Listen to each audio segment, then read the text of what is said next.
নমস্কার। 1947 সালে 15ই আগস্ট আমাদের দেশ স্বাধীন হয়। নেতাজি সুভাষচন্দ্র বোস, ভগৎ সিং এনাদের মতো যারা যারা বীর সৈন্যরা ছিলেন, তারা যদি না থাকতেন তাহলে আমাদের দেশ স্বাধীন হতো না, আর আমরা শান্তিতে থাকতে পারতাম না।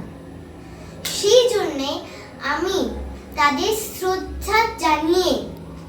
এনাদের শ্রদ্ধা জানিয়ে আমি একটি কবিতা নিবেদন করব।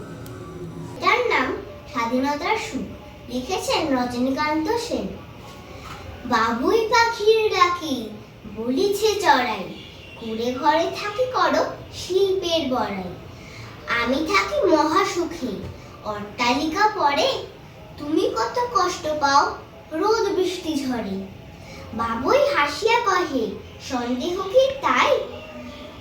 কষ্ট পাই তবু থাকি নিজের বাসায়। পাকা হোক তবু খাই পরেরও বাসা, নিজ হাতে গড়া মোর কাঁচা ঘর খাসা। ধন্যবাদ।